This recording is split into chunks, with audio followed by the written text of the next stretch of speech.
stillness and your stillness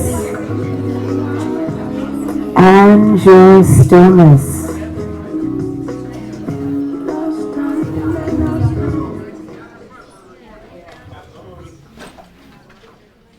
Let's take a deep breath.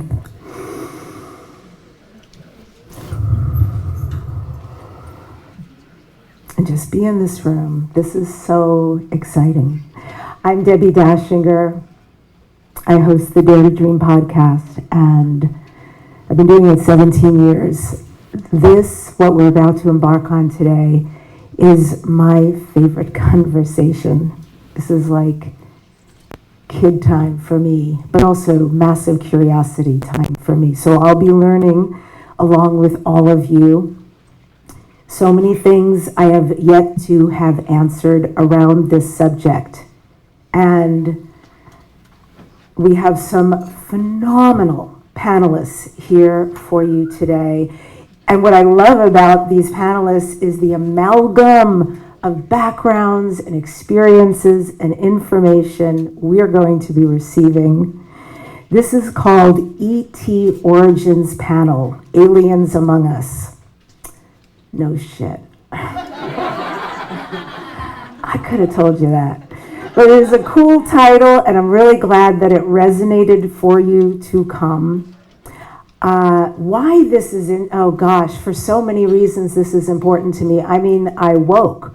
I was very metaphysical, but also an eye roller. I've always been a skeptical, open-minded person. And then I had several incidences that completely woke me up to the subject. And Goddess is good, because when it happened, there was just a perfect divine flood of people and information and experiences that came into my life. And I feel that whoever they are, I know I'm loved, because it is very benevolent experiences. Recently, two of us were driving back from San Diego after having met with a friend. And on that drive, my partner pointed out, "What's that in the sky?" And we looked up and we saw this rectangular, like a burnt orange is the best description I could give you, object sitting in the sky, no propulsion, no movement. And of course, it's like, that moment, I assume many of you have had that moment where you're like, what is that? What is that? There's so much that goes on at that moment. And then it was gone. There was no trace, no fumes, nothing. It was just not in the sky. And I have definitely had many of those in different environment experiences. And I've been visited personally in my dreams. And when I'm visited, it's very loving and beautiful. And so that's why this is important to me, mostly because I feel like we have had that conversation about, are there ETs? What are the ETs? Like 2024, we're all feeling this very fast, phenomenal energy. Things falling away and what's about to be created and what's possible. It's a lot to step into, but if we flow, we're okay. We got each other.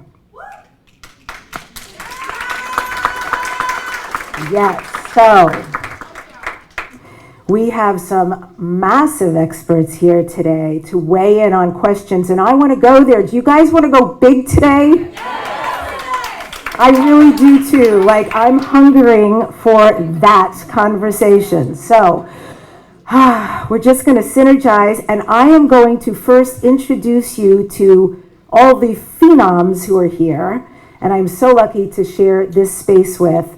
And they're just going to wave, and then a little bit after everybody is introduced, I will start the questions. So I'm going to start with the amazing Althea Lucrezia Avanzo.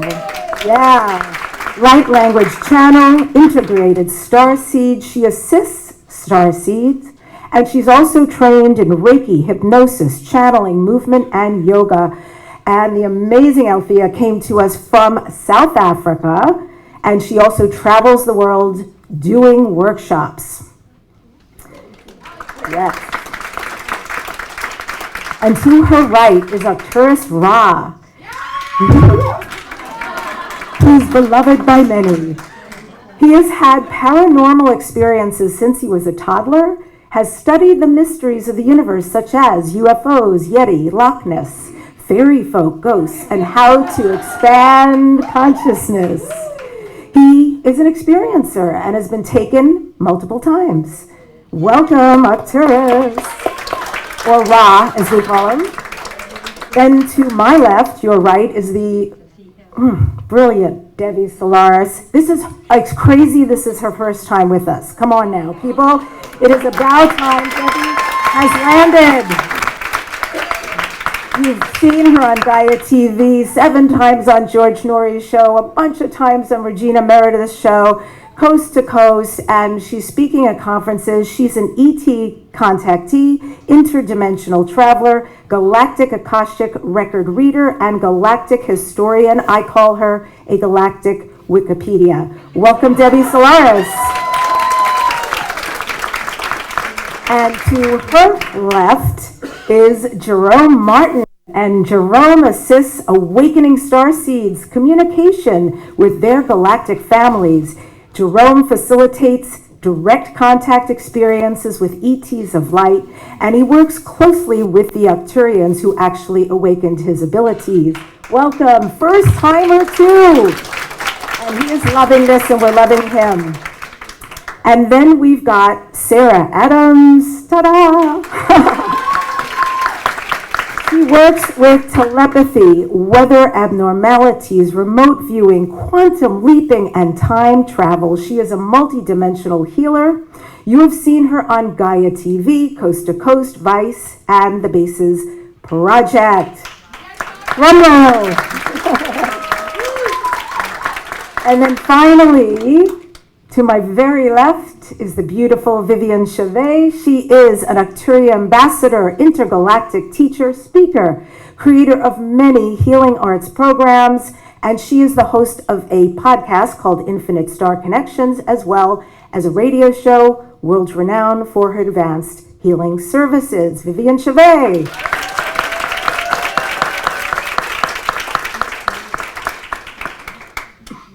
So to get us started, I want to ask you guys, and you can popcorn a little bit, what kind of experiences or contact experiences have you had? And we can keep that brief just to give us an overview of who you are, some of your background with either being taken or not being fully from this world, or these people have an amalgam of background. So Vivian, let's start with you. What kind of experiences have you had? Thank you, Debbie. Can everybody hear me? No. Put it closer. I think the mic is off. Hello? Okay. Yes, well, thank you, Debbie, for having us. So the word contact for me has a very completely different meaning. Contact with, in my book, is more contact with you, because I'm the ET who came into the planet to communicate with you. So in my world, it's reverse. It's not contact with extraterrestrial being or interdimensional or intradimensional. This is normal for us. This is more contact with human beings. So in the intro, what it didn't say is that I am actually an Arcturian being and I have returned into a hybrid human form. So I came back to embody a physical vessel or physical conduit that will allow my delegation and I to really communicate directly with you. So I am in a constant state of holographic telepathic communications. I constantly go back to our ship. I communicate and travel out of body and on interdimensionally constantly to be able to bring, I'm like a bridge, if you want, between this reality and a multitude of other realities. So this is why in my case, the word contact, again, has a very reverse connotation. So we came here to communicate and contact with you. We're interested with the Earth humans. This is what we're here for.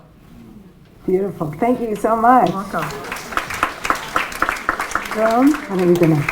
All right, so my contact experiences started in 2017. I was a construction worker and just living what I would consider a normal life. And then during my dream state, I started being abducted by, I didn't know at the time, but they were the Arcturians, these blue silhouettes of light, started taking me up in my dream state into what I thought was a floating city, and they were making me do what looked like obstacle courses, having me float and move around and then move objects, and I didn't realize that they were training me in metaphysical science. And then fast forward now, where those same beings that taught me how to do that, now I can bring people into light ships. When they were teaching me how to levitate myself and these objects, it was so I could take myself and others into these ships to then train with the Arcturians directly.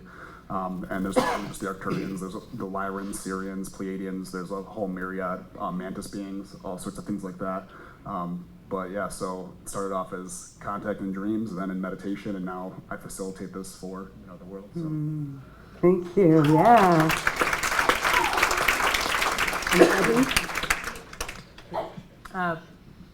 In a way, my experience was very similar to Jerome's in that I had a very ordinary life. I didn't have any interest in extraterrestrials or the paranormal. I mean, I just kind of, I'm a Navy veteran, so I spent 6 years in the U.S. Navy, and then I spent quite a few years working in environmental health, public health.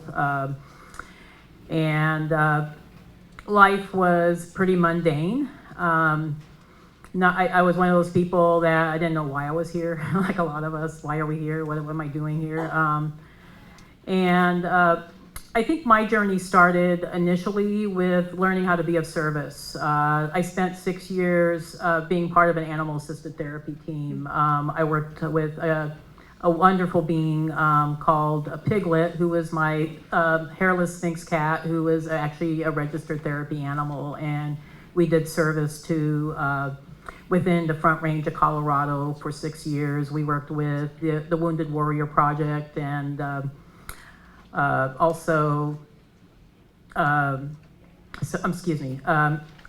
we also worked with assisted living, particularly with Alzheimer patients, and also with quite a few reading programs at libraries, that sort of thing. So we did that for 6 years. This is kind of leading up to my extraterrestrial contact experience. So I had to learn to be of service first. After those 6 years, I one day went to bed and I sent out, this was in 2012, I sent out this prayer to the universe that I wanted to see planet Earth become a better planet, bring peace and unity and lessen the suffering that's on this planet. And I sent this prayer out to the entire universe. I thought nobody heard my prayer, and 2 weeks went by after I said that prayer, and nothing happened. I went about my normal life, and then in 2012, it was about May 2012, I had an out-of-body experience where I found myself on board an extraterrestrial starship, and I interacted with, like Jerome, with the Arcturians. And I didn't know why I was there. That was the first question I asked them, was why me? Why are you bringing me here? And they told me that I was part of their family and that I was here, they were there to remind me that I had a mission here on planet Earth. And I spent several hours with them. I don't know how long I was there, but they took me all around the ship, and I interacted with other extraterrestrial beings. There was quite a few other beings on board the ship. There was, in addition to Arcturians, there was Pleiadians, Syrians, Andromedans, quite a few different beings. I was surprised to see that at least the majority that were on the ship were more or less humanoid. But what they told me during the ship, during my time on the ship, was that we were living in a false reality construct here in 3D, and that we all chose to be here to play this role, and that everything here is an illusion. And I can attest to this because when I was on board the ship, everything seemed much more brilliant. It was like a hyper reality. The details were sharp. Everything was like really crisp and clear. And it felt like this is a real reality. So I went through this experience, and just to wrap it up here, this happened to me twice, once in May 2012. Again, I went on board the same ship in December 2012, and during those times, I started getting massive downloads, just even afterwards. I was starting to see UFOs, I was seeing auras, I was connecting with the Akashic Records, and then, I went through this journey of rediscovering my path, but just to wrap things up here, that experience changed my life. It changed the whole trajectory of what I came here to do, and I'm so grateful for it. If it wasn't for that, I wouldn't be here today, so thank you very much. And I think it's so interesting, Debbie, because you were married, still are married, and your husband, Terry, was a total UFO guy, and you were like, no. In the back. All right, you were Terry. And Yeah. I mean, Terry, you must be so grateful, right? Because she woke up. It's like, yes, this stuff exists. Yeah, yeah. Okay, Sarah.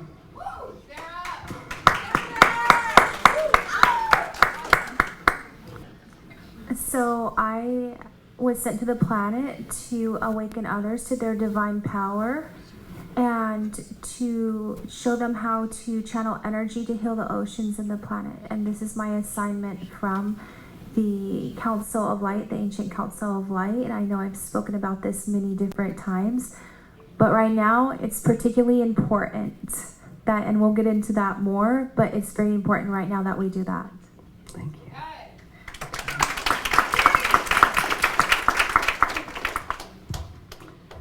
So with me, I've had a few different experiences. The first one that it was actually quite interesting because, they say you can't really recollect, have memory before you're 2 years old. Well, I had a memory from 3 months old where I was actually taken up, and I was physically taken up. I was taken out of my cot, and I was taken up. And then the next morning when my mother walked inside the bedroom, she found me on the floor outside the cot that had, the bars, and there was no way that I could have gotten out.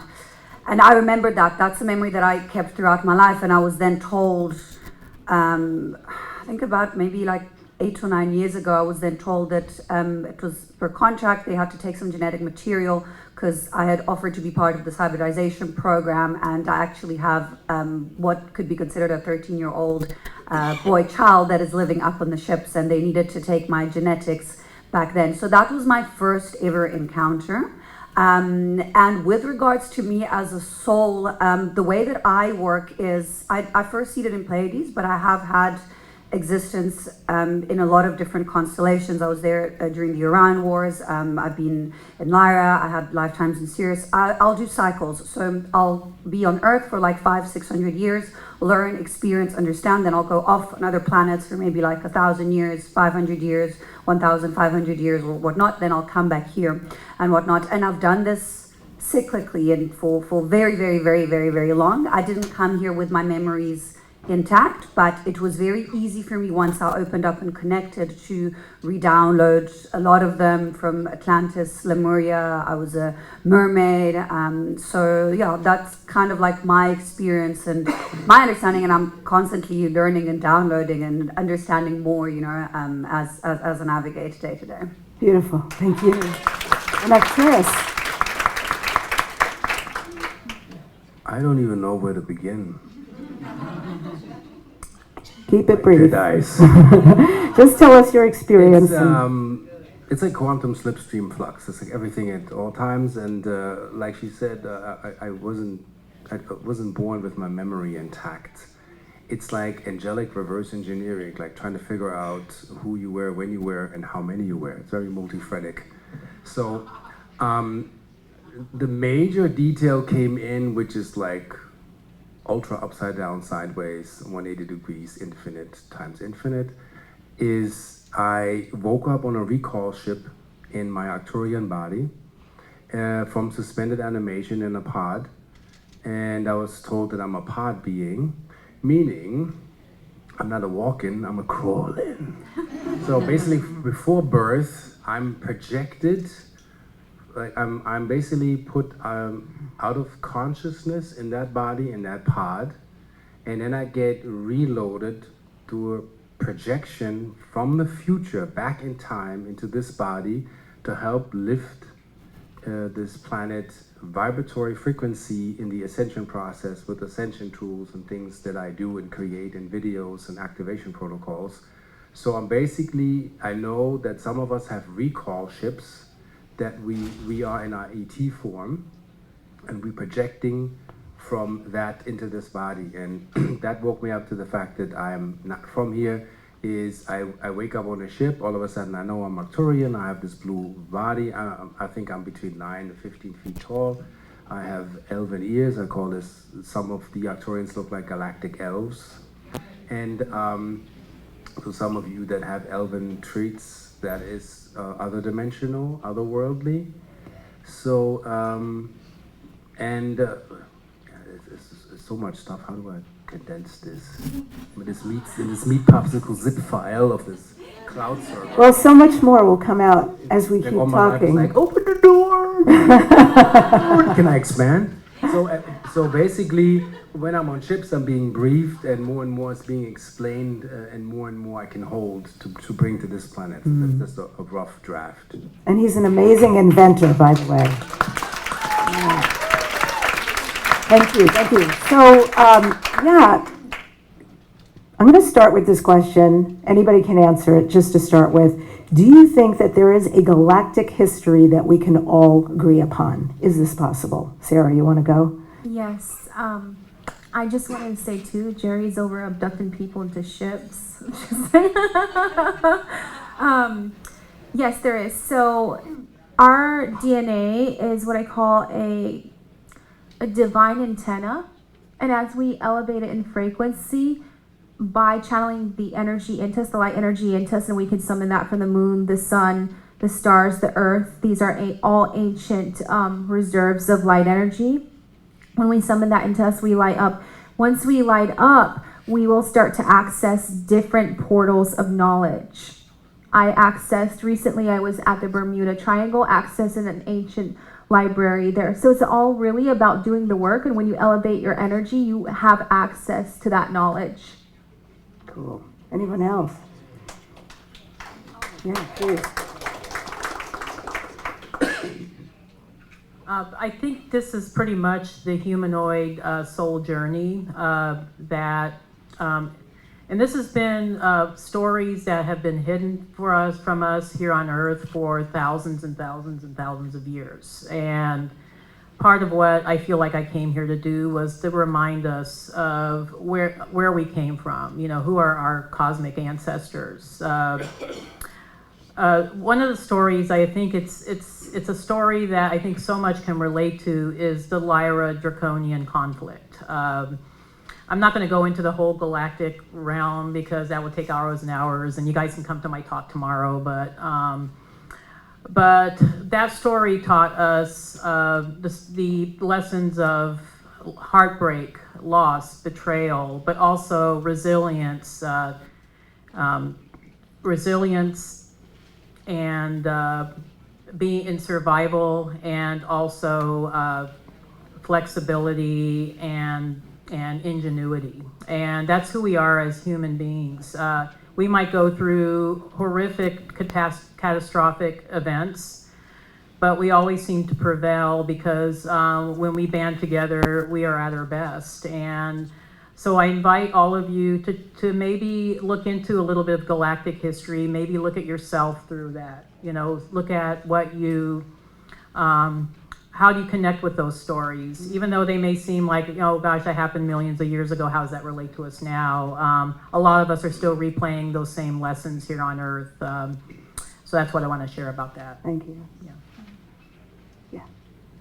Thank you, Debbie, for this. Absolutely. It's the return of reclaiming the purity and the essence of your innocence, in the sense that the human race forgot what it feels like to be a human being.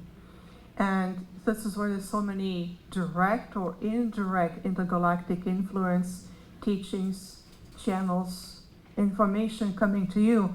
Because number one, to understand who you are, you have to start to rekindle with the purity of what it means, the original cosmic human design, the celestial human design. And this is where you are at that stage. You are at the stage of reconnecting with that part, as opposed to living in the footprint of influence to draconian, reptilians, some aspect of the grace and other groups who come and have been dictating how you eat, what is normal for your body, what is not, to focus on the bloodline, which is not, and to rekindle to that aspect of you. What does it mean to be an earth human being? This is what so many masters or so many advanced beings like myself have returned to, says we're going to rediscovering it together. And more than learning about history, learn about to understand what does it really mean to live as a unified human being. Do you even know? And this is the invitation we have for you. So learn from your history, learn from the past. We should coexist with you into the now. We should lead you to the future, because everything coexists right now with you. So let's rekindle and return to that place of purity and essence of what does it feel like to be an earth human. I want to riff off of that, the idea of, well, ET Origins is huge. And I don't know if everybody out there, or how many of you out there have had a galactic Akashic record reading? Wow. It's life-changing, by the way, because that was always my question. There's ancestry, there's all these different places where you can do a swab and find out, as Vivian was saying, your bloodline. But I think when you find out galactically what your origins are, it is a game changer. My personality, some of my weaknesses, maybe some physical things going on, is very powerful. So I highly recommend it. And speaking of that, the Lyrans were brought up in the war. And I'm very curious that I know their planet was destroyed, and I know what happened to them was pretty horrific. And I know many of us in this room, including myself, are Lyrans, deeply of that descent.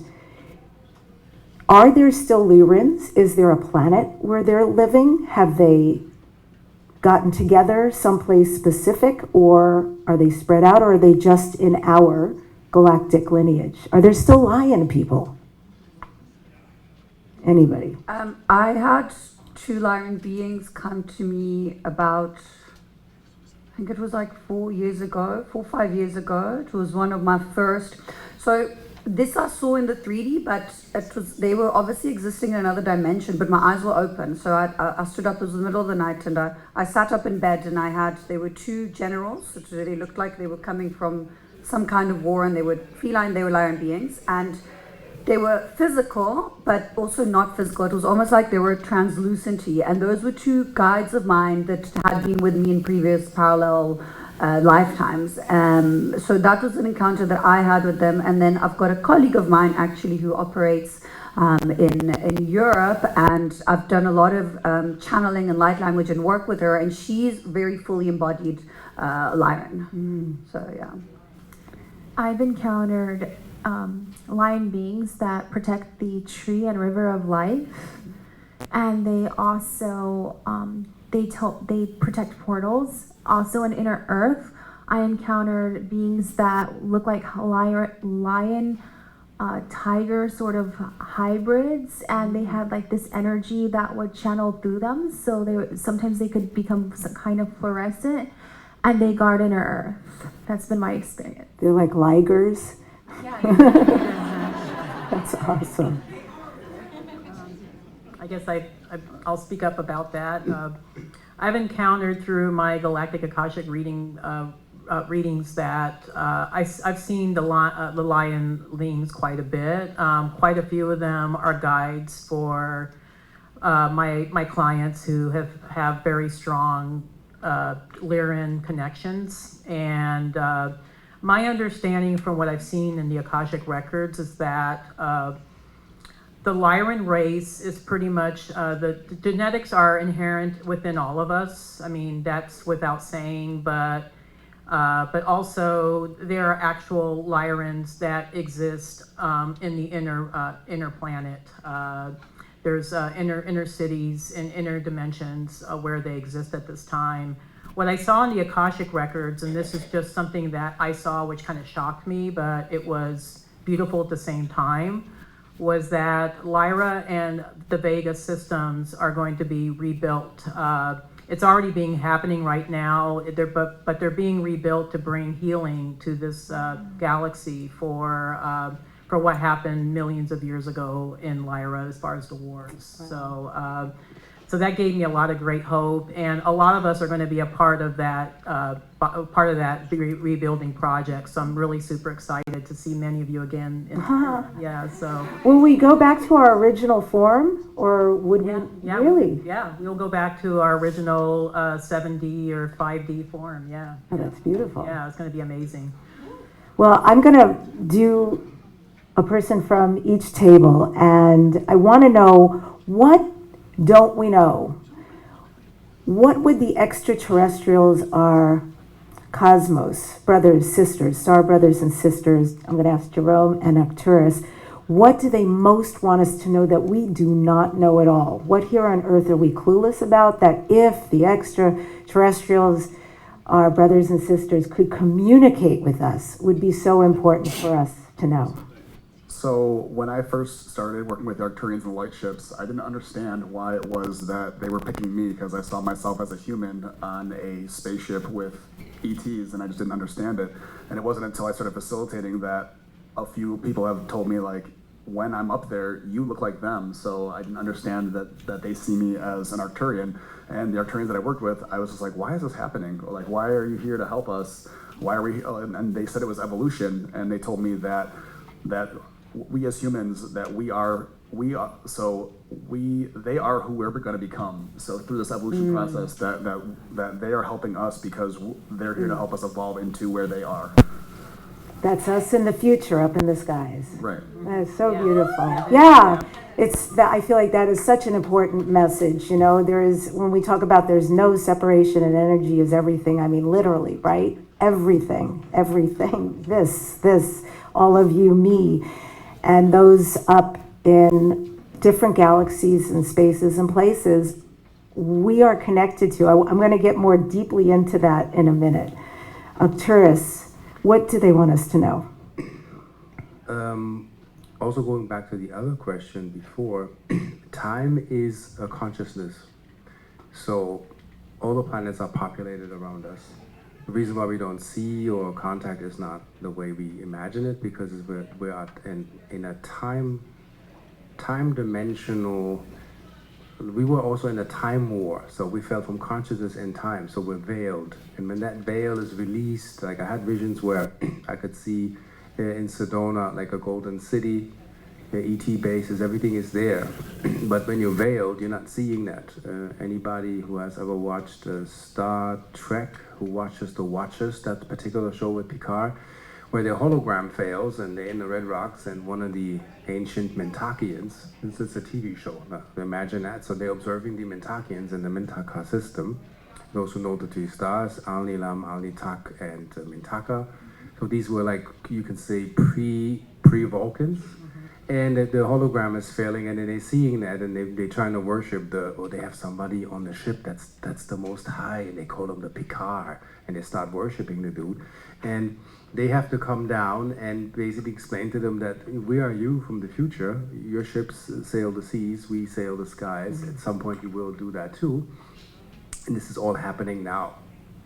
And when the linear way of time perception, and that's what my Arcturian team tells me, collapses, we will see things that we haven't seen before. It's like Terence McKenna said like 20 years ago, things will get weirder. It's gonna get really weird. And so prepare for anything and everything. So yeah, I love the guy. That's my man. And it's like things will pop up and things will show up. Realities will unfold. And we have to now learn in consciousness and awareness to work with that. And what I'm getting from my galactic council is, it's not about who you channel or who you worship or who you pray to. It's about developing awareness, now making the experience that something is so. Because if you believe, to believe into something is to not know. The power is to have an experience and to have the knowledge. And once you're in the know, you have awareness, and that is the greatest protection that you'll have. And the greatest stabilizer in the ascension process is know what's going on. Same with the, you can say, information Armageddon that's on the social media. Really do fact checking through what's being propagated and understand what you're subscribing to.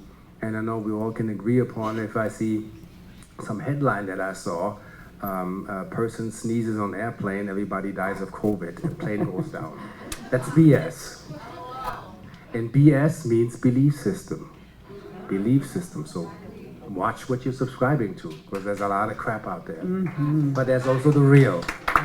So it's here to bring spirit to matter, to make this real and create this with awareness. And that's what they want us to know. And then it gets really, really fantastic. Oh, nice. Cool. Althea, I want to know, why is light language suddenly like, right? I don't know how long it's been around, really, maybe forever, but it seems to me on this planet, the advent of light language is tremendous, the amount of people speaking it. And part B of this is, I want to understand a little better when you speak it, because it feels, and I want you to expound on this, it feels a little bit insectoid when you do light language.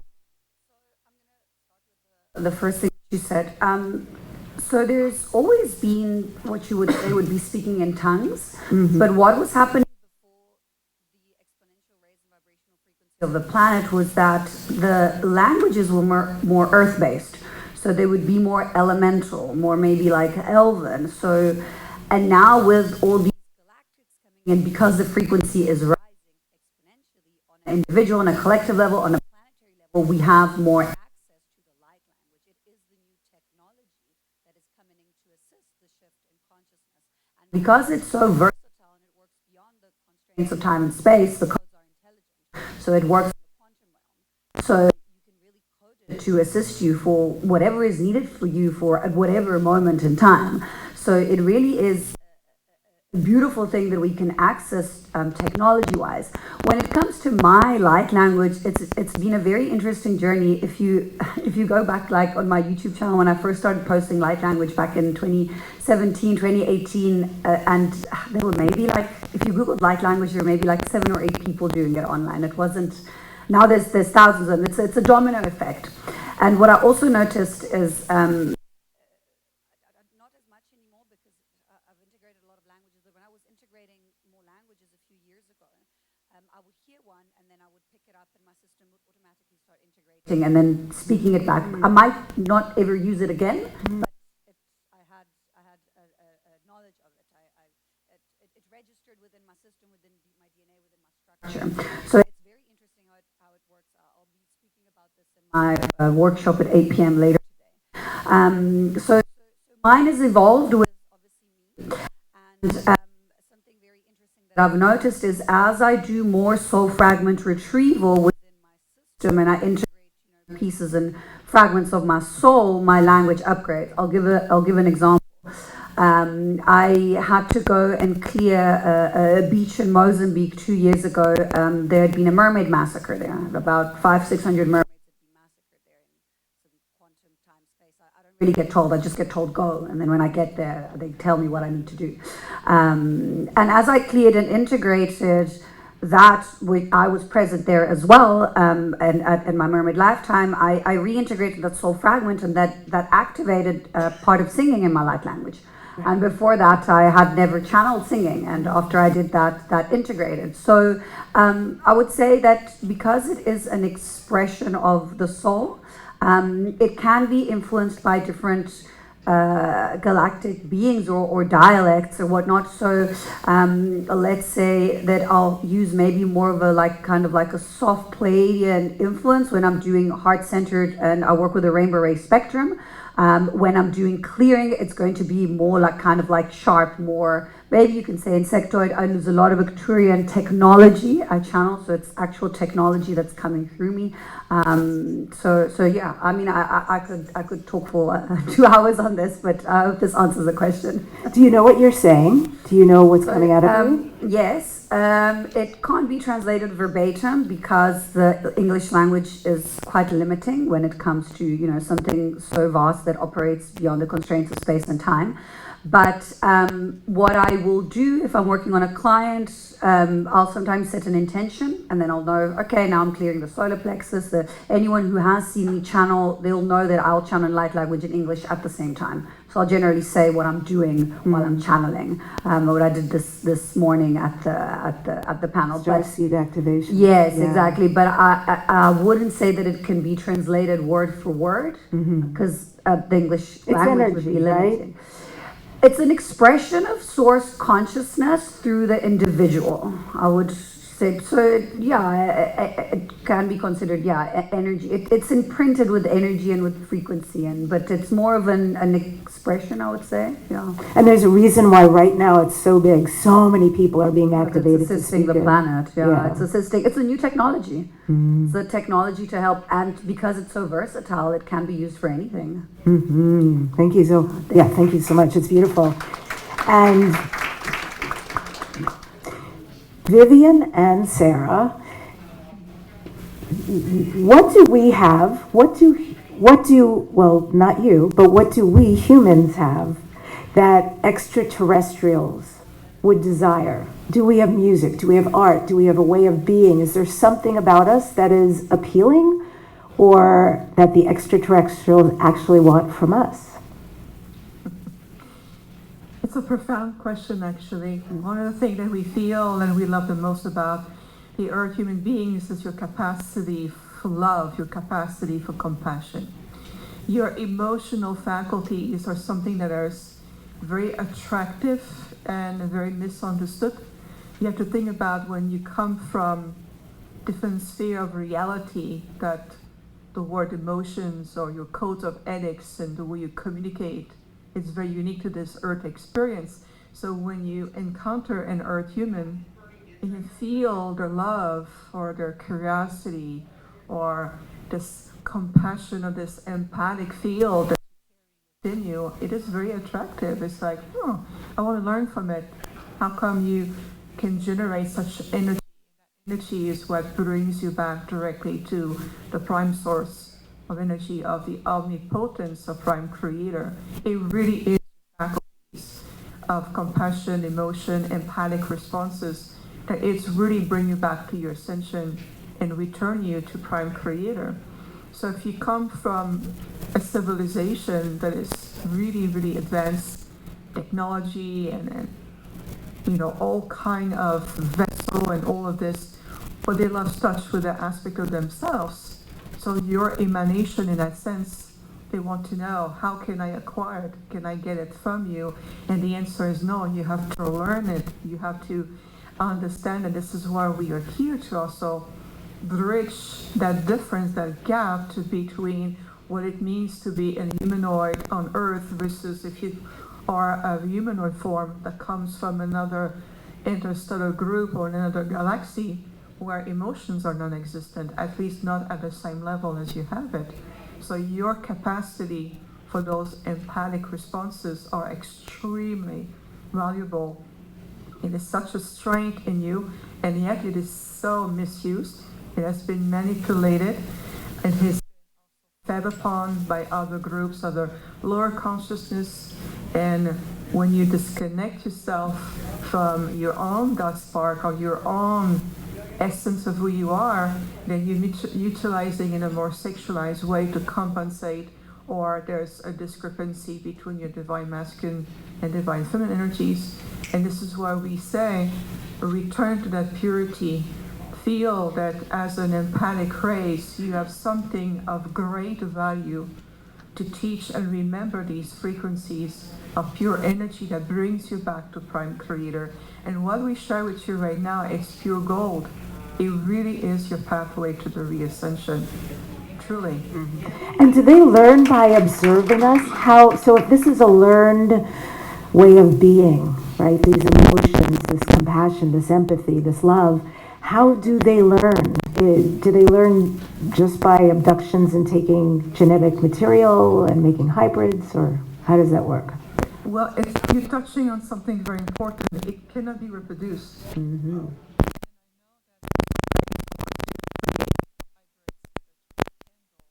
Aspect of the genetic that they lost, or an aspect of connecting back to Prime Creator, for example. But it's not just by association of genetic memories. Is you have to understand the frequency with it. It's almost like a journey of the soul, and even those groups who seem so advanced with the technology, it really means nothing. It's no longer about the technology, truly. It's about rediscovering the ability, the faculties that you have within you, and you can teach other intergalactic groups to remember the pathway to it. It's more a remembrance of the pathway where they may once, a long time ago, were in the same position or a similar position, but then to different genetic manipulation, war, conflict, and other distortion, they kind of disconnected from this point. We see it times and times again. And through my intergalactic groups, we teach, we coach other groups a lot. What it feels like, and also the protocol of communication with Earth humans. So you have something that is a treasure and is huge within you, that is more farther important than any intergalactic starship or quantum physics and all of it. You are what many groups will look at. It's just we can't emphasize that enough. Score for the humans! It's really interesting to me because, you know, those of us in this tribe, in this room, we are the most sensitive people. And I would think if they were to observe anybody or want something activated, it would be us, because do we not feel so deeply, right? We know everything even if we're not clear what's going on, is this mine, is this the entire Conscious Life Expo that I'm walking around in right now? It is really evident how much we can perceive, how empathic we are, how deeply we can love. So I would think like we would be the basis for any remembrance that Vivian's talking about, because I know I really feel all of what you just said. So Sarah, Yes. yeah, please. So originally the 3D realms were created beyond time ago. I'm really bad at timelines because I remember over 1 billion years of memories on Mars and Atlantis and stuff. So it's time. I don't even remember time every day. Forgive me. But what I wanted to say is that the physical creation was created originally for experience, and then the souls that incarnated into the physical creation. This was a long time ago. They were trying to unite the realms of the 3D realm of the material world with the realm of the spirit. That was the whole experiment going on. So this realm was created for experience. And then what happened, souls got entrapped because they forgot their spiritual connection. They got into a reincarnation cycle and forgot who they were and got locked into the 3D material worlds. And where I come from, we actually speak in images, emotions. We send emotions to each other. We send images. It's way different. We don't have names. We don't even speak in voice like this. And so basically, the whole thing right now that the ETs have shown me, the Council of Ancient Light, is this. There's going to be a, how can I put this? The two are going to become one. Even though we're in physical bodies of matter, we're also going to light up to spirit within us, and there's going to be this divine union, and that's what's playing out right now. So coming down in a body, going back to the question, by the way, coming down in a body, experience. As much as I'm here on this divine mission to help wake up humanity, because there are many beautiful divine beings that care about humanity, and of course there's Source Light, which cares about humanity, that I'm constantly tapped into. Hey, I love the experience, you know. I tell some of my friends, I'm like, I experience getting to eat chocolate cake. Can't do that in the realms of the spirits, you know, can't do that in the other realms. So this was created as a beautiful playground for us to have experience originally. And I think we need to all remember that. Mm-hmm. It's fun. It's yummy. Yeah, and Jerome. So what I've been shown is that the reason why all the extraterrestrials have their focus on humans is because humans are the only species that are able to experience both duality and unity consciousness. And so the higher dimensional beings look at us because they want to see and experience duality, and the lower dimensional beings that can't experience unity are trying to experience that through us as well. And so we are like a bridge between all of that. Can you go a little deeper into the duality? How does that express itself here? In physical form. I mean, we're here physically. A lot of the Arcturians that I've worked with, I don't experience them physically. They're higher dimensional beings, and so they want to experience us and what we have on Earth. Is there other duality besides being physical in our bodies?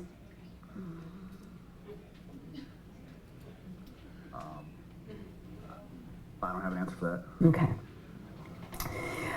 So I want to go into the past so we could go into the now and the future. And thank you. Perfect. It's all good. I totally got it. It's time to stand and move my body. Move this fond body that I was given and eat some chocolate cake. Count me in. So, yeah, I want to start with DNA because this is something I'm hugely fascinated about, which connects us to how we are related to our star brothers and sisters.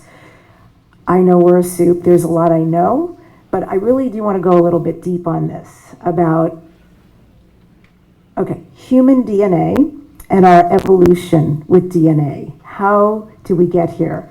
Who interfered or who helped? Why? If you could give some history on this and how we all became who we are today. Well, I can begin a little Please. bit. I think we all created this as a giant experiment to the point where you can say ultra-terrestrial intelligence that doesn't exist in the echelon that we exist in. There's an upper echelon, like there's an upper heaven region that doesn't even have duality. And they're looking at this super gigantic experiment and experiences. How is it when we have fallen consciousness and those that never fell together in one soup, like the Draconians, all of these wars? How can we inspire the fallen ones to find their way back home? That is the major deal. So technically, you're all the same age. We're all source. Yeah, so there's no age difference. There's experience in different body types and whatever you've been. But the biggest experiment is to when consciousness is fallen and those who didn't fall in their own self of consciousness, but we had to adapt to the fallen ones to bring them back home. And I had a vision once where I was vision questing, and I was at the beach and I saw these big angels reaching to down to these baby angels, and they would reach their hand and help them up. So basically the bigger one must help the smaller one on the way up, unconditional. And that's being looked at how we are handling this, how we are processing this with all the technology and all the stuff that we will invent, and from AI to whatever not, it's all our creation. There's nothing outside of source can be created. Everything is source, everything. And when we get that and unify that in a hive mind, then it's rock and roll. Okay, DNA. What created, yeah, please, who we be right now? Okay, I really want to say I wholeheartedly, resoundingly agree with Arcturus's raw description that we are all ancient beings. We've all had a multitude of experiences. We're here to have a more physical experience. And so basically, how I see this as far as Earth's history is that Earth was designed to be a planet that was unique in the sense that DNA from multiple different star systems were seeded here. I mean, it was like, let's take the DNA that's worked so well in all these other star systems, put them in one planet and see how it all mixes together. And with, mixed results, I guess, sometimes, but my understanding as far as the galactic history of this planet is that there were groups, the Andromedans and the Sirians, that were visiting planet Earth millions of years ago. And initially they were just doing scientific studies. They were just checking out the fauna and the flora. And Andromedans in particular were more interested in the environment. Sirians, however, took the indigenous humans that were here and started manipulating their genetics to help kickstart their evolution.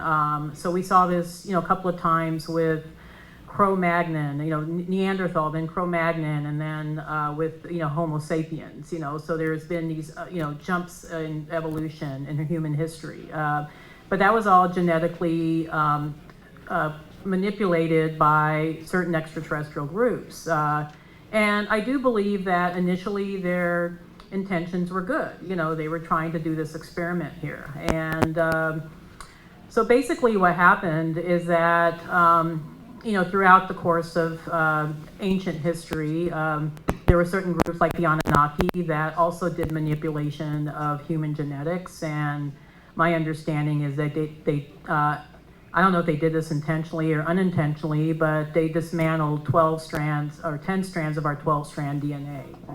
And that's created a lot of problems for the human race. Our lifespan shortened quite a bit. We started having a lot of physical issues. And so some of the Syrian groups and even some of the lion beings from Lyra, because they were also master geneticists, tried to, and some of the Pleiadians as well, tried to upgrade the DNA again. And, they were able to a certain extent, to at least enable us to ascend. Pretty much all of us here, we're pretty much a Heinz 57 mix of a multitude of different star races. I see this a lot in, Akashic readings.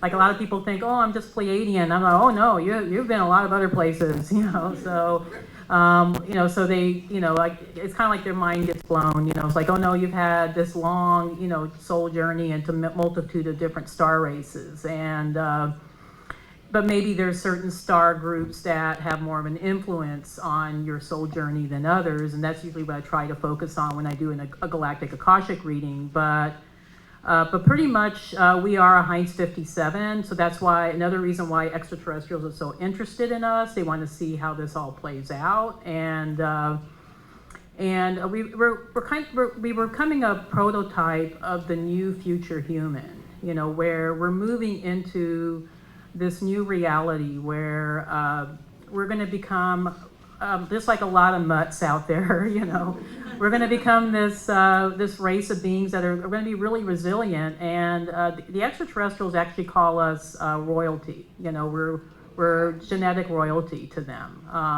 And I can speak to that from what Vivian was sharing.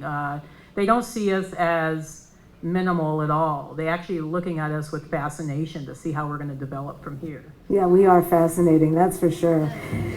So the 10 strands, Debbie, so they took 12 strands, Yeah. and they did something with, let's say they took offline the 10 strands, Yeah. left the 2, left us with a civilization that couldn't bear children, right? The women were dying in childbirth, our longevity was severely cut, physical health issues. So because we are a planet of free will, I always want to say self-will, but that's something else, self-will run riot. But free will, right? Mm-hmm. Choice, we're a planet of choice. So I know the Anunnaki, we're not supposed to do that, mm-hmm. right? So to the rescue come these other beautiful beings, these benevolent beings, let us help these humans. My curiosity is about those 10 strands. Because there's also this conversation about junk DNA. How does this all tie in? I honestly think the so-called junk DNA is those 10 strands.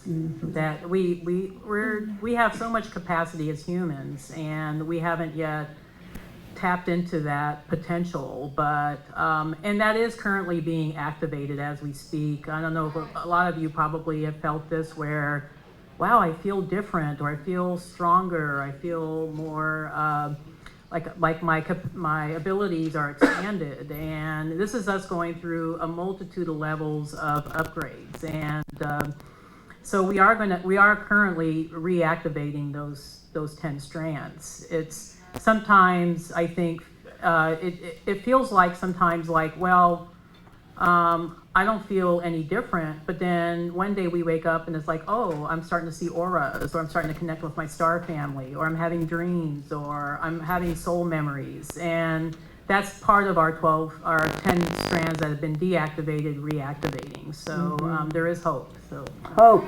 nice. And Vivian. This is part of duality that you mentioned. This is part of the reconciliation and the duality that is also coexisting. Because if you look at the original 12 strand of your DNA, the implication of it, plus all the activation of the codons of your DNA, reduced to a double helix configuration, and we're returning to the 12 strand, it really also is the key solution, so to speak, or the key to transcending that duality, that it's part of the reascension process. So you will see eventually in the scientific world where we see its new breakthroughs into the understanding of the DNA. But it's not just the DNA, it's how the codons have been also programmed in certain way, what we believe on purpose by the Anunnaki at the time to serve their purpose, and to encode some gene programming right in the codons that reduce not only the tempering of the person, of the human template personality, but to make them more docile so they can be more effective workers. So today, if you look at those who are really super ingrained in terms of pleasing, either their God or their belief system or religion, all of it, in reality, it's that program or that anomaly in the DNA template that was put in place a long time ago. And this is why that little template or that anomaly needs to be rectified and released so you can fully remember who you are, divine self, who you are as cosmic eternal being, and return humanity in its original design. And so that enslavement encoding needs to be absolutely rectified. This is also part of where we believe that the duality energy needs to be reversed. I just want to add that. Thank you. It's beautiful. Yeah. This is so important, right? We're not separate. It really is a bottom line. We are not separate at all. And when we see something in the sky, when we experience something, it is literally us in the future coming back, connecting. These are our cousins, parents sometimes, children sometimes. And not us in this room particularly, but a lot of humanity treats an extraterrestrial idea or the fact that it is imminent, that we will be not only contacted, but open contact is undeniably upon us very, very soon. And it's not going to be the spaceship landing on the White House, right? And it's not going to be a human being stepping out to enslave us or to eat us.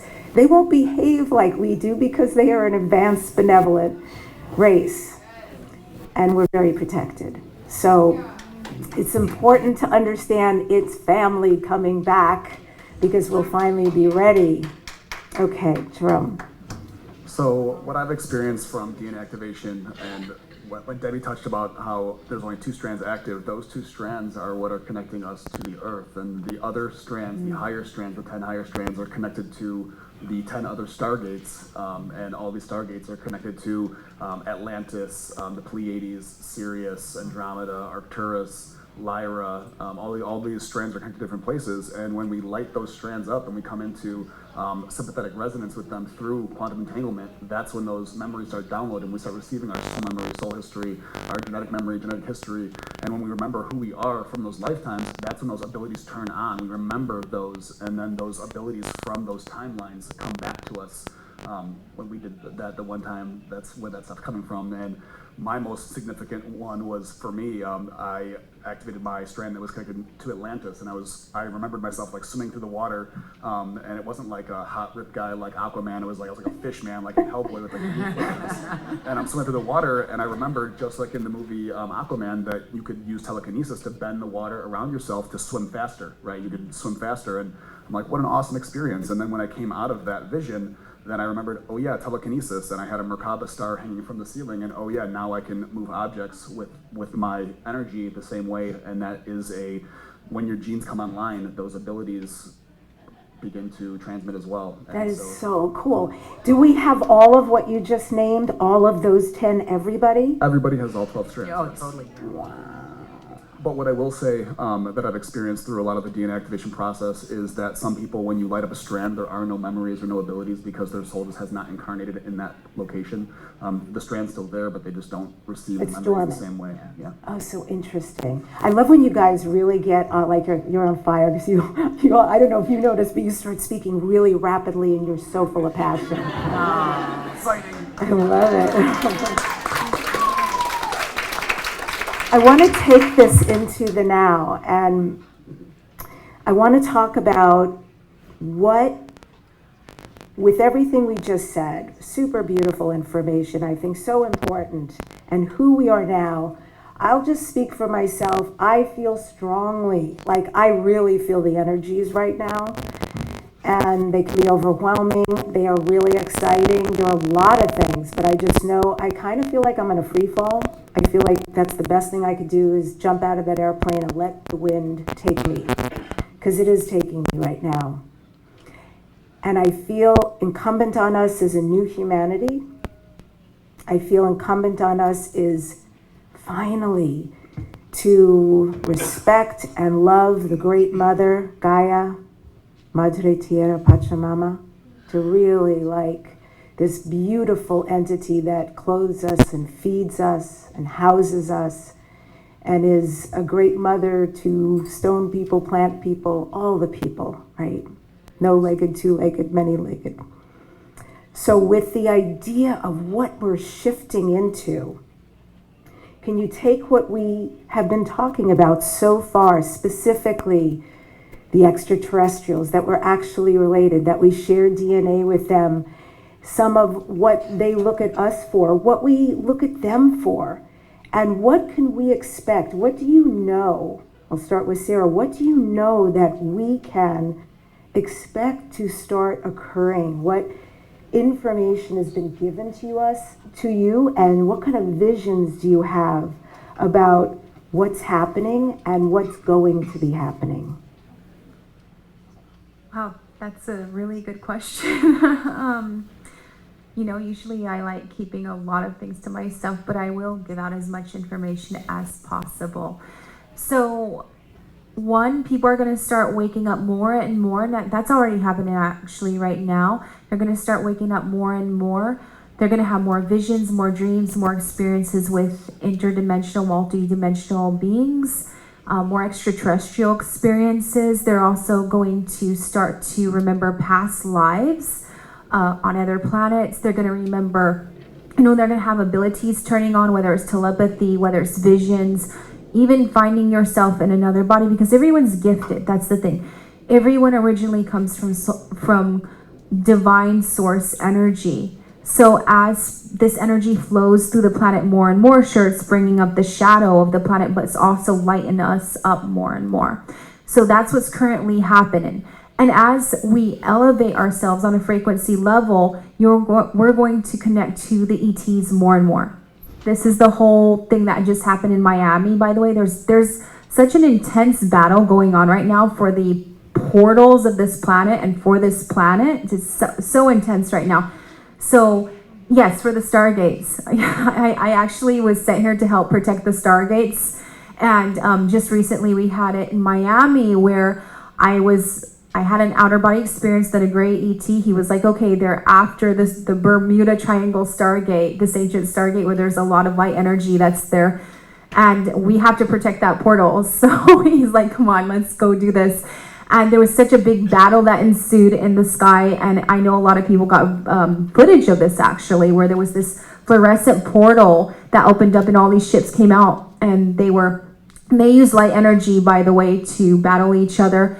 And they were protecting that portal there from these fallen beings trying to get into it to absorb the energy from it, because these beings harvest what I call the fallen races, or the races who have fell from the light. They harvest light energy. They harvested it on Mars. That's why Mars is completely completely annihilated. All the planets were completely inhabited, and this is the how can I put this? I don't want to go on forever, but this is the Noah's Ark. This is the planet where all of the DNA and even things like strawberries, trees, all of that all those things come from, even animals come from other planets. It was all put on this planet. This was the newest, youngest planet. And it was kind of like, you might say, a backup drive, a hard drive of all of the plant species, all of the species of other planets. It was put onto this planet, which saved the 3D creation in this current universe. So coming to the now, because I have so much information that channels through, so sometimes it's like hard to stay, so do bear with me. Coming to the now, so a lot of the energy, when there was this what I call fall in frequency, there was this war that went on, a lot of the energy that from other planets, a lot of the energy was put in put behind these specific stargates to keep the 3D physical reality creation alive, the remainder of it, which is this Earth, this planet, and this universe. When that happened, they assigned guardians to what I almost like, how can I put this in human words?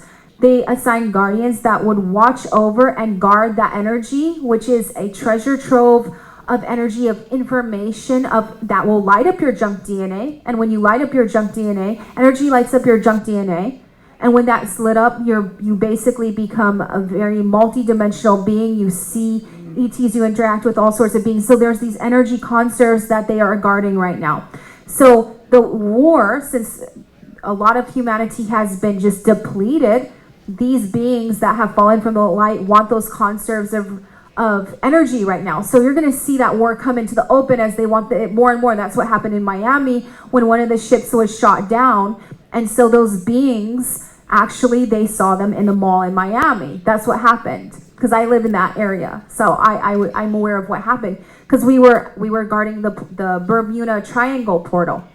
So you're going to see more and more in the news. You're going to start seeing beings in your house. You're going to start seeing ships in the skies. And it's been happening over the last couple of years. This year, it's going to get really intense. It's going to come in the open, literally.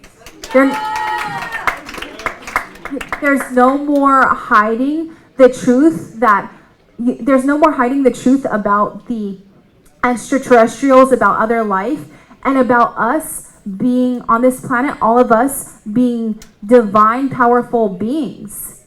There is no hiding that. The dark force is what and I don't like using that. The beings who have lost their light, that harvest energy from this planet, they are no longer being able to do that. That's being removed. As people wake up to their divine power, they're going to say no. Now, these forces can only be on this planet because of the karma that we have for not taking care of this planet, because of the dark, dense karma we have gathered for not being good to ourselves, to each other, to the oceans, for not caring, for not mastering our energy fields, for not mastering ourselves, for not caring about our oceans, because we have divine power to channel light into the oceans and transmute pollution, which is a dense energy. And we need to stop being victims. We need to start filling our systems with light, taking care of our bodies, healing our bodies, detoxing our bodies. Our cells are battery cells. The more energy that we have in it, in our bodies, by channeling the energies from the sun, the moon, the stars, like I was saying a while ago, the more that we light up our system, the more we ascend. When we ascend, our junk DNA lights up, all of our abilities light up. We can channel energy into the oceans, into the skies. We are not victims on this planet. And that's one of the biggest messages that I came here to deliver from all of the angels and the light beings. We are not victims. We do not need to sit here and be suppressed by any elite leaders. We do not need to sit here and be suppressed by being fearful of war. That we can channel light into those areas. We can channel light into our elite leaders. They act the way they do because they are void of the light. We have power. All the masses are the ones who have the power in the end. It's time for them to awaken to that. So this is going to start happening more and more and more. People, each one of you around the world, each one of you in this room, you guys are going to start realizing how divinely powerful you are. And you're going to realize that gathering together in groups and channeling light into the leaders, into where there's war, you can shift that. You can shift your reality, because how you jump timelines, how you shift timelines, how you completely shift the mess that we're in and heal the entire planet is through channeling energy. When you have a big burst of energy, that makes you jump timelines. That shifts your reality. More people will wake up to this. It's the enlightenment. That's what's happening.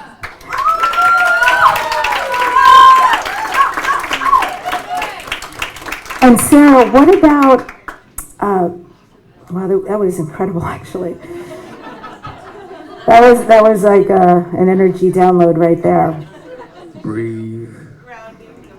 Yeah, deep, man. It was really deep. I love it. Is there anything we can do to activate these 10 strands?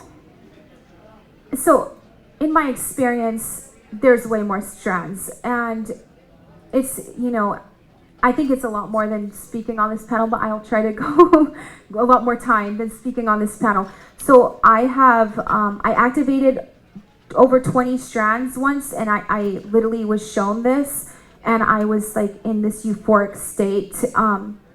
So this was some years ago. So I think that the funny thing about this, the illusion is that everyone thinks that enlightenment and activating ourselves is so intricate and so, it's so hard. It's not. It's really, really simple. So when I asked the Light Council, I said, okay, listen, because I literally feel the inner earth. I feel the people suffering. I feel people that are homeless. So I was speaking to the Light Council, and I said to them, what is the solution? Do I need to become, a billionaire? Do I need to get all over me to help these people and they were like, no, you know what? Energy shifts things. This is the message. Just bring this message to them.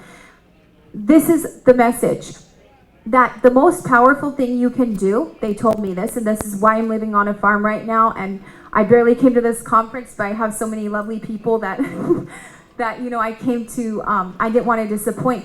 This is the work that I'm doing right now, doing a lot of energy work, because as I anchor the energies into me, that channels through the entire planet. And it's really actually simple. There's nothing that is very, hard about it. So they gave me this whole vision. They showed me this homeless man under a bridge. And they said, you know what? He is in that reality because he does not have enough energy. They said all he has to do is visualize rainbow light pouring into his cells, his organs, and entire being every single day. This will build the light within him, and this will shift his timeline and his reality. Wow. That's there's one simple thing you can do. You just visualize channeling rainbow light, visualize pouring it into your organs. I go through every single organ, kidneys, your bones, every single part of you, every single day. And as you do, build the light in you, that will shift your reality, and that will shift the timeline that you're in. When everybody starts doing that together, then there's going to be this beautiful sort of synergy, and the earth is a light ship.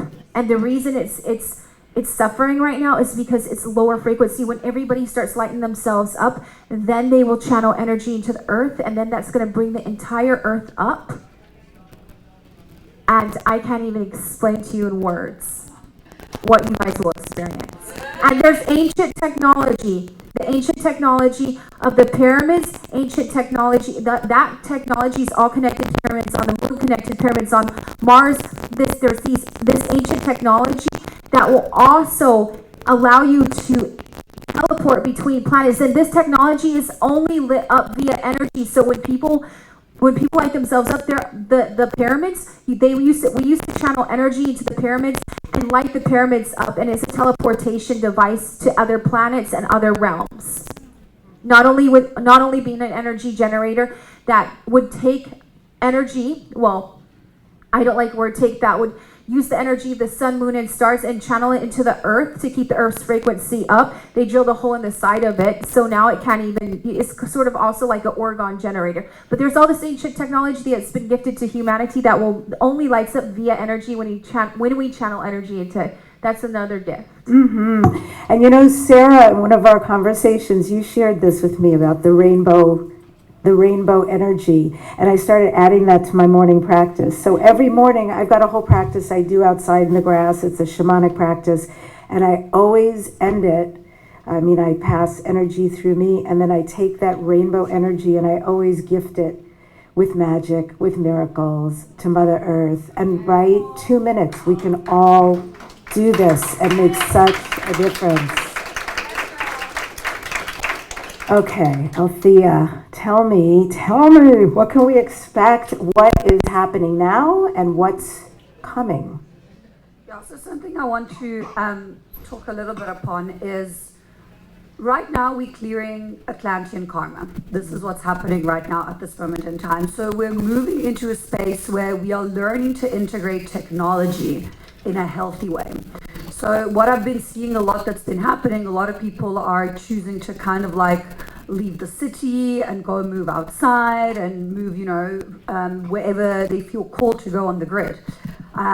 Because the Earth has already entered, the lower the fourth dimensional positively polarized Earth, we are on the ascension process. We are going in the right direction. But a lot of people, there is still a lot of fear around the concept of technology, and I'm speaking about technology in the 3D and also the pyramids, all that technology that is coming to us.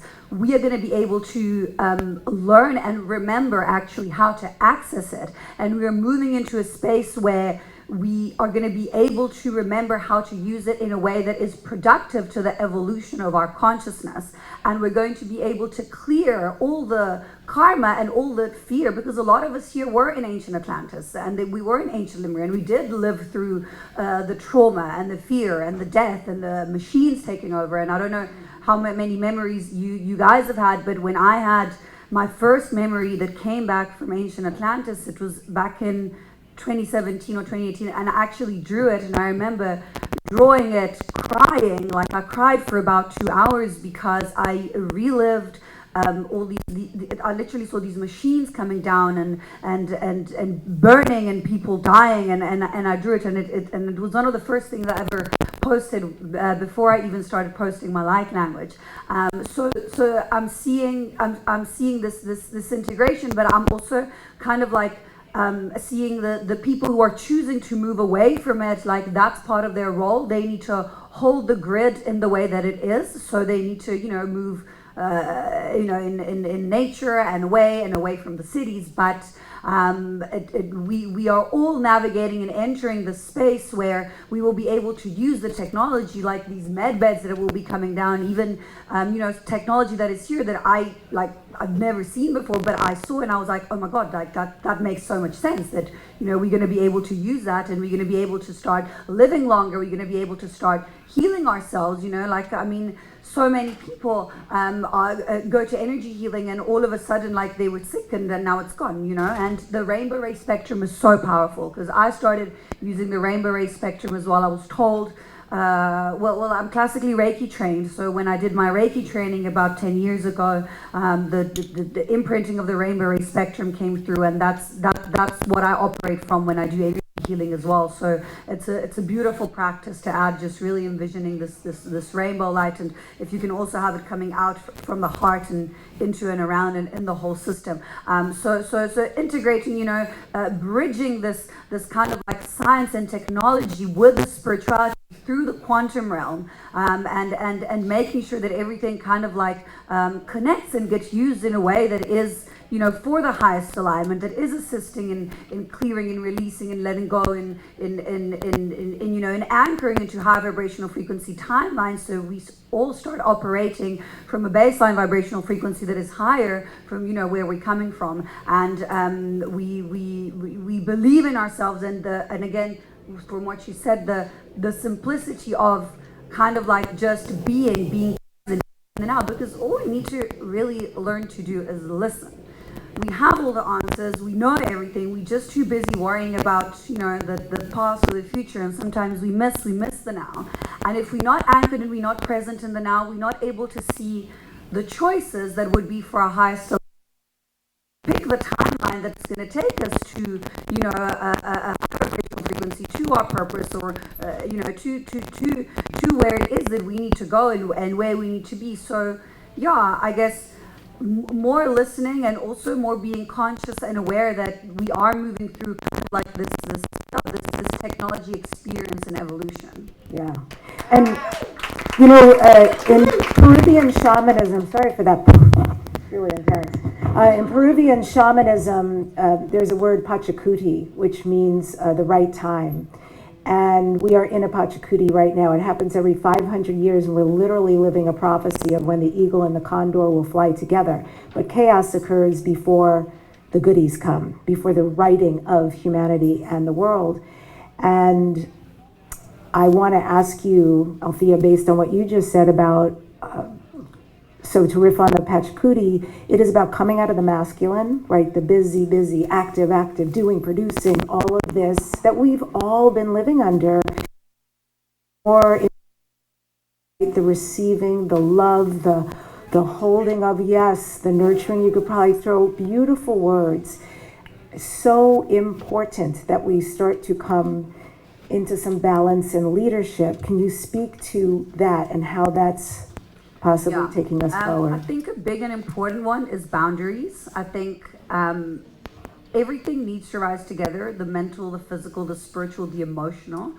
We don't really get taught how to navigate and use our energy. So what I'm seeing a lot in clients is that there's a lot of leakages within the energy field. It's something that people are necessarily consciously aware, but it comes from programming and people pleasing and not speaking between the heart and the heart, making sure your thoughts, actions, emotions, and words are all in alignment. You're saying something and then you're doing it. Navigating in integrity. Once you start operating from, everything else kind of tends to align. And what I've also seen, that boundaries go hand in hand with abundance. If you're struggling with a scarcity template, which by the way, in this year, the year of abundance, the year of the dragon, we're going to see a lot of scarcity templates releasing, a lot of people actually being able to let go of those old programs, which are just kept alive by, limiting beliefs. But to be able to release properly the scarcity template, there needs to be boundaries, there needs to be structure. This is why it's important, as you were saying, to wake up, have a little bit of a routine, wake up, meditate, call your guides, do something just for yourself, because with repetition, with structure, you are building spiritual strength. And with that spiritual strength, you're then able to hold the container of whatever it is that you want to manifest. Really, because then you start becoming the co-creator of your own reality, and that is, where you want to go, where you want to end up. And I think it's almost like once you hack it and you understand how it works, it's a lot of fun. I hear a lot of people say, "Oh, I don't want to be on Earth. I want to go back to my home planet. I don't like it here." I mean, I love it here. I think that once you learn a little bit how to navigate it, you chose to come here for a reason. I mean, if you ask me any day, I'll come back. Thank you so much. Arcturus, I can feel you. Go. Great Jedi's you are. Dignity, purposeful, and a sense of direction. That is what you are. So I see that in you, even though I'm mimicking Yoda here, is there's so much going on over here. I feel like every 5 seconds I have to channel something else. It's not and I'm like, okay, here we are. So, it's all interconnected. You said something about free will, self-will. Yes. So what's important right now, and that kind of quantum entangles and weaves in what she's saying, is there is two things that we're learning right now. There is free will and there's divine will. Free will is this service of self. I can do what I want to do, no matter the consequence, but actually everything is consequence. So now it's vibrational navigation. Does it feel good? That's the new DNA programming. What is the feeling with this? And we know what's good and we know what's bad deep down. And we have to look at vibrational navigation as in, what am I supposed to do in that moment, or what's the divine input? And to trust the divine is not always easy. When I'm in the crowd, sometimes Spirit tells me, get up from your booth, and I leave my booth and I walk around, and then Spirit says, talk to this person. I have no idea why, but the unfoldment is so magical and so fantastic, like stuff that I'm realizing that I didn't know that was there. Is when you begin to see that, then the magic takes place. I had one thing where for no reason, it's just magical moment, and maybe that for some people it makes click in their mind. I want to share this.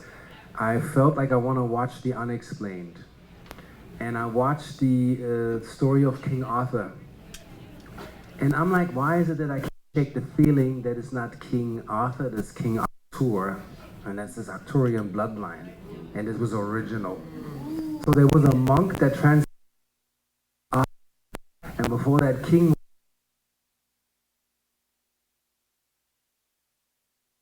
it's quite clear that actually the unifying of England was the original transcript. There was an Arthurian influence, and it dawned on me. So that's part of this gets clear. So again, watch The Unexplained. I think it's on Netflix. I don't work for that Netflix company. I only have this Russian jokes, what the Russian dad says to the kid if they don't want them to watch television. Netflix. Okay, so I told it to a Russian guy. He was like, oh, "You're very funny." So, but see, open your eyes and see what's going on, and you see little bits and pieces that come into place. Like I watched Dragon Ball Z, and every time that dude shoots a fireball, he screams Kamehameha, and King Kamehameha is the king of Hawaii, but that is also Arcturus. Kamehameha, son of Arcturus. And then Hawaii is the tip of Mu. So if you Google, map that, scroll back, and look at what's under the ocean, under that island, and it's all there. It's stuff is not really hidden. It's just open your eyes and you see. So when you, basically, like you asked her what's coming, when you surrender to what part of you is in the way of yourself, it gets really, really magical. And as you lay your law, so it will unfold for every individual. So the responsibility goes back to you with awareness. I create, I exist, I'm in the present moment. Whether you meditate or you have a meditation group, see, when I speak to you, then I'm becoming the prayer and the meditation in one, to be present in that moment, sharing that with you to make sure that this is not a robotic rhyme time situation here. So I'm conscious. Now try to keep that consciousness here with everybody that you run into, everybody that you talk to, everybody that you bounce into. What am I supposed to say? How am I supposed to respond? All of this is now higher intuition. And Bashar said it so wonderful. Your physical mind can only detect physical things. It's the metaphysical mind that detects the metaphysical things because it's designed that way. What you have to establish is the communication between the meta mind and the physical mind. So when they say surrender to love, surrender to what actually is, and it gets really, really fantastic.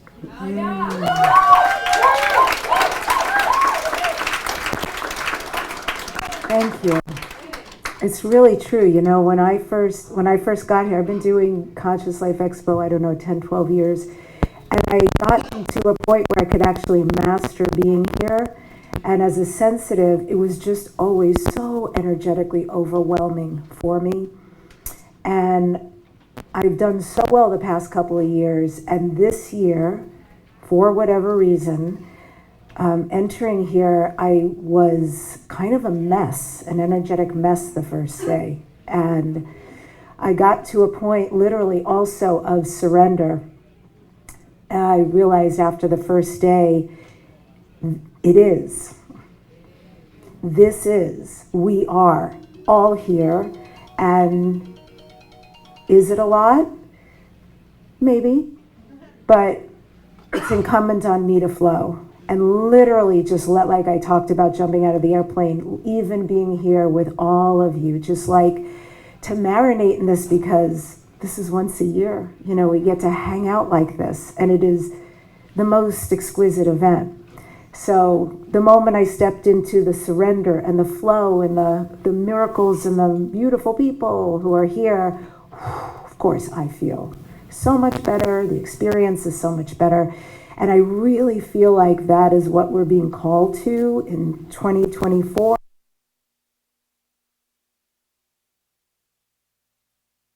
So, Vivian, what is the now? What is coming to us? What do we need to know to prepare, to experience, and really to heal, to be the best we can right now? More than concept, it's really about believing it. It's taking in deep reflection, deep self-contemplation, and asking yourself different questions. From all that I've heard, follow, listen, meditate, go to conference. But at the end of the day is, how are you applying everything? Yeah, it makes you all nice and pop, and you applaud and you shout and you do all of this, which is great. But when you exit that door, are you reverting back to your whole self? Or are you going back into embracing certain traits that is either genetically inherited or it's still in your filters? None of what we're saying will change that, but we're giving you keys how to allow yourself to change that. But you have to have the will to really take on the journey seriously. And I can tell you, being a very ancient being in this very young human form, I can tell you that every civilization out there, no matter how ancient they are, and that includes us, we have walked the path, we have walked and talked the journey, and we have learned from our past history, so we can move forward, transform, embody, and becoming the next level of the beings that we are today. So the invitation, we're going to make it very simple. You've heard all kind of different version, perspective, avenues. It's all leading up to, are you accepting to take on your power every day? How are you utilizing your energy? Are you still busy on TikTok, or are you still busy on TV? Or are you really taking the time to commune with the earth? Are you taking the time to commune with yourself? Are you taking the time to invest all this pure source energy that you have to help others, help animals, help the earth, recycle, be mindful of the water, be mindful how you coexist with this planet? And that is really for us today, more important than anything else, is the practical application of it. And beyond, when you're not in panel or watching all of us on YouTube, which is wonderful as well, but in the day-to-day life, are you applying this, becoming the embodiment of it? And again, what part of you is leading the way? And by the way, and I'm sorry to say, but free will is the illusion. Say what? It is the illusion. It's part of duality. It's part of dualistic energy that you're shifting from. It's returning into your divine soul synchronicity. In your soul synchronicity, which is part of your divine design blueprint that you return into. This is where everything starts to truly blossom, manifest, becomes, you're becoming much more conscious co-creator. That word, conscious co-creator, two words,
there is no light without darkness. If what we see is happening in the world, you know,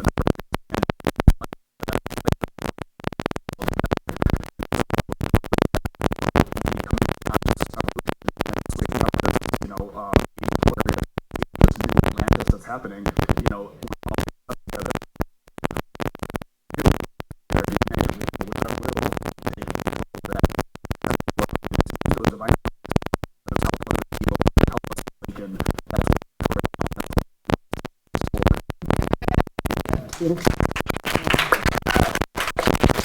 Debbie? Same. I don't even know how to add to all that. Like, you guys are so amazing. I'm just like, wow, you know, but I guess I want to end this, They think they're interesting. the panel, but I just want to maybe share a vision of what was shared with me when I was on board the extraterrestrial starship back in 2012. That brought immense joy, but yet also tears in my eyes.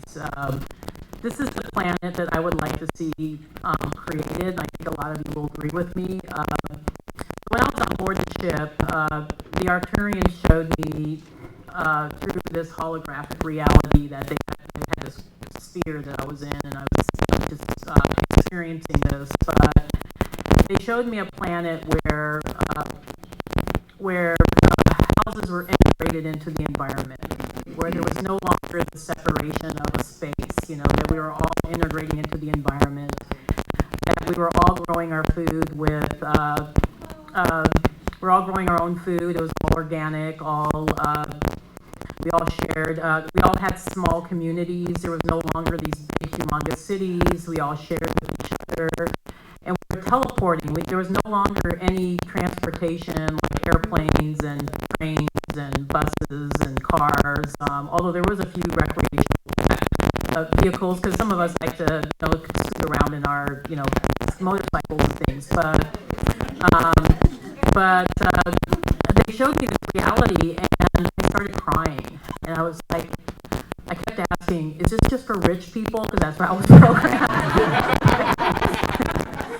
And the Arcturians were laughing at me, and they were saying, "No, it's for everybody. It's for all of us. It's for everybody." And so then I asked them, "Is this going to come to pass? Is this going to happen?" They say, "It's up to all of you. It's up to all of us here on this planet. It's through the choices that you make." And I think, you know, Vivian was attesting to that. You know, that we have the choice to set an intention for a much more beautiful planet. And I love the teleportation because I hate airport travel. Oh my God. There's no TSA. Oh shit. No TSA, no delayed flights. You know, you can just, oh, I want to go to Costa Rica, then you're there. You know, but that's the reality I want to just share with you today. And thank you very much for. Yeah, we absolutely are. Yeah. We're here. And before we end, we still have time. So, in my estimation, we have some amazing people up here, really powerful, gifted people. And I feel like with this conversation, let's just call it, so ET Origins panel, well, hello, right? It's us. It's them, it's us together. And aliens among us, yeah, I guess that's us too. Yeah. And so we have an opportunity right now because we are still at the beginning-ish of the year and still in the midst of this really amazing, intense energy going on, that we could utilize some of the gifts here. So if I might ask Sarah, Althea, Vivian, and anybody else who wants to contribute, you know, literally just a couple of minutes each. And even if it's not, I mean, I already know some of your gifts very well. So even if it's not that you can do something at a group level, maybe you can, I know you can channel something that people need to hear, that they can leave with, because I love to shift people and I love to be shifted. So will you start, Althea? Do you want me to do light language I or would- just? Do you want me to? I want to say yes, but I also want to say, can you read the energy and go from there? Do you guys want me to do some light language? Yeah. I'll keep it short and sweet, and I'll keep it quite leveled. Okay, so you can all close your eyes. Blessed by the mermaid? I'll do my best. You can close your eyes and start anchoring into the body. And as you find your comfortable breathing rhythm, with every inhale you breathe in light. And with every exhale you let go of all that doesn't serve you anymore. As we ground and root into our body, into our systems.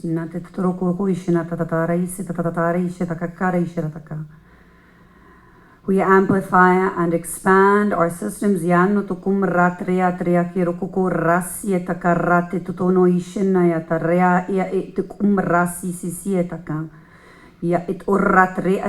we activate memory codes.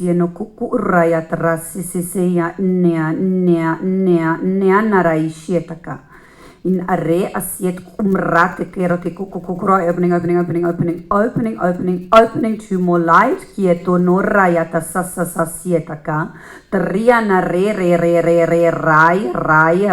raya siataka rukukumratre asietaka shkurayatre natekasa. We let go.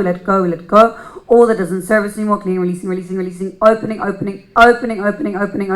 structures, activating, you're tuning, grounding into more light, divine rays, rainbow rays coming in, anchoring, rata isietaka, na riate kurokua ishena taka, kakara yatsero kokoro ishena taka, nrea na riatreo kokokrat riatiatiasiate kieto kumaya shena taki, na ei arreate rokurare asiatiati kieto kumratrea sietaka. Ndara clear, releasing, letting go, anchoring more light, divine rays, anchoring, expanding into new energies. Yetoku raya siesa se nara yateki kumra se takara yeta ra. As we anchor into our heart centers,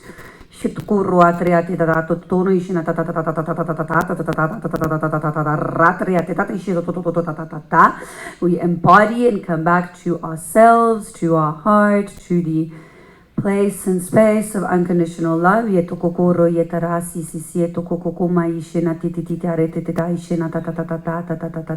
As we root and we ground into the earth, into Mother Gaia, we call on the four elements: earth, wind, fire, water, spirit. We thank them for being here in the now, in the present moment. As we anchor into gratitude within our hearts, and we stay present, and we remember we can always come back to the heart center, to this feeling of gratitude, of patience, of compassion, as we stay present and grounded in the now and in the present moment. Thank you. Vivian. Thank you. Vivian.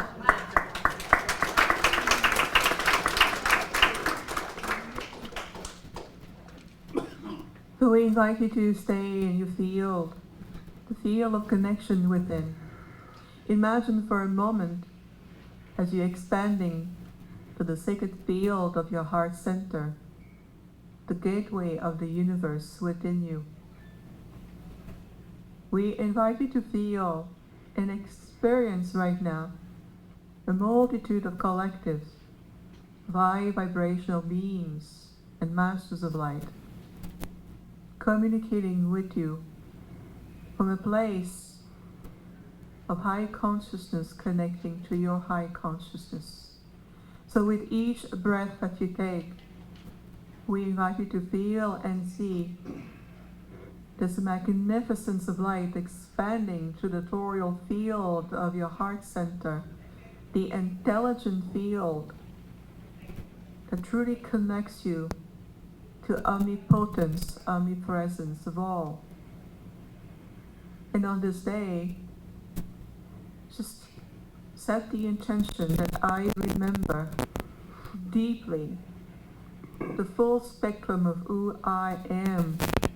And when you're invoking the I am presence within you, it is done with deep reverence for your life, for all sentient life forms.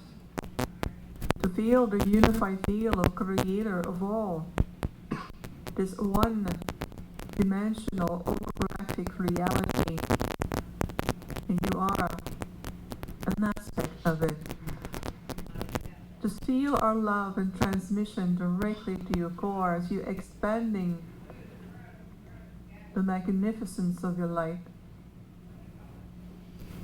That magnificence is also transpired into your human template at a soul level, into every aspect of your being, and to reintegrate into your own grid system and that of Gaia's. Just feel and breathe deeply and slowly, and to feel this reharmonization taking place on the body, mind, soul, and heart, as well into your physical form. Allow yourself to be refreshed and rejuvenated to the transmission of the algorithm of light that you're receiving right now, allowing your own light frequencies to be completely attuned to the core of your being. Remember that love is the ultimate substance of all, and you are a living being of pure love light frequency. Deep breath and release.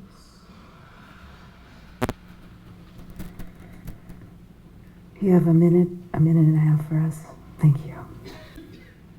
Okay, so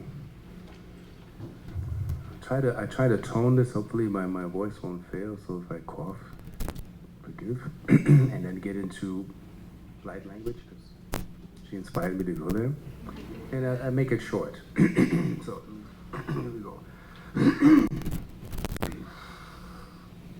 And just close your eyes and listen.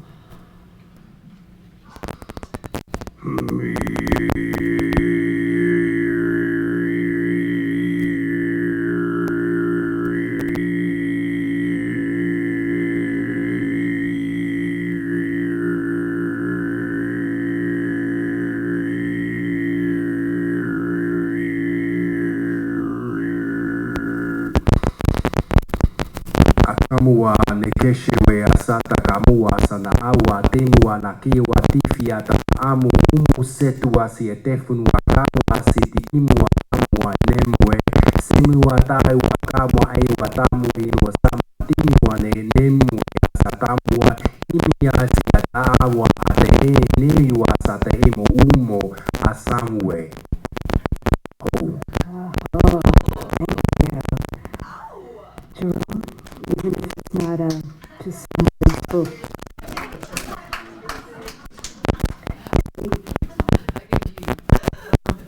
I'm just going to leave with another image. A lot of you have wanted to activate your gifts, and I came across this map, and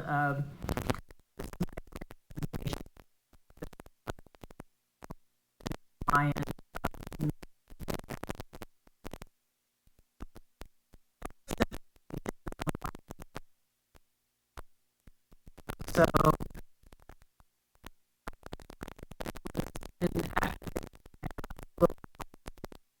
go through each activate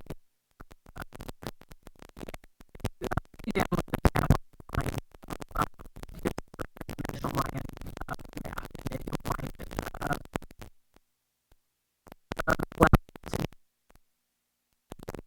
Our chakras, which are actually portal lines of star systems. For instance, the chakra is aligned with the Pleiades.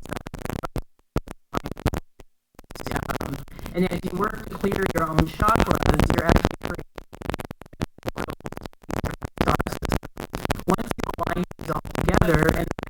shows you this. It'll enable you to create a Merkaba application that we all would love to do, right? I don't do white language. I don't do beautiful white language. But I do need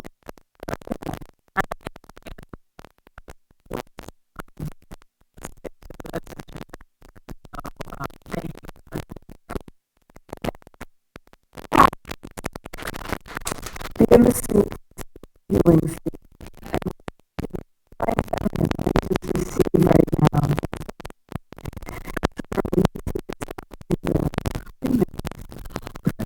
Okay, everyone, I would like you to close your eyes.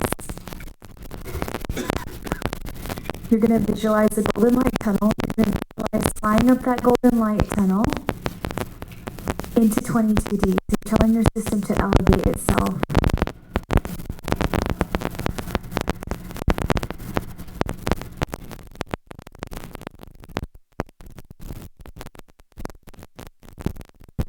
System activate.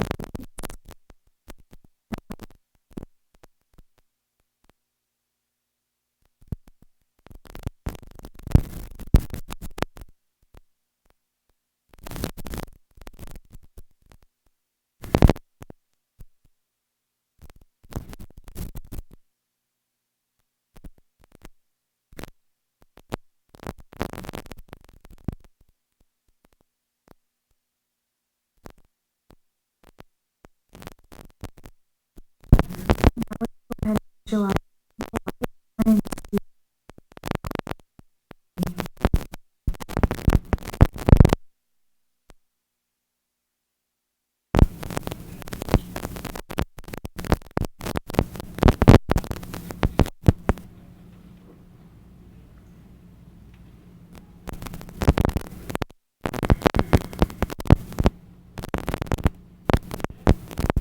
We're going to visualize that beautiful rainbow light pouring into our hearts.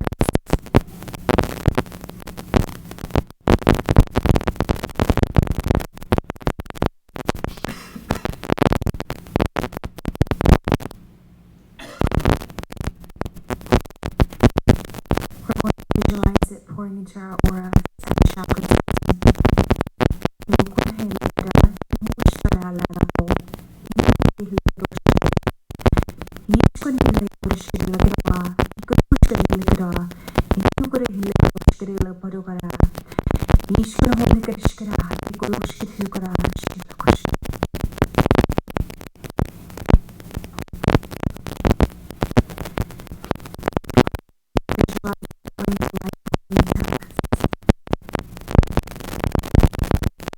How we feel a state of bliss, joy,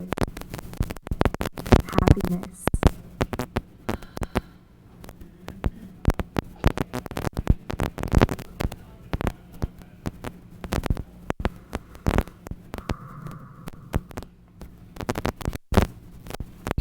I'm going to end this by visualizing the golden light pouring into our entire system.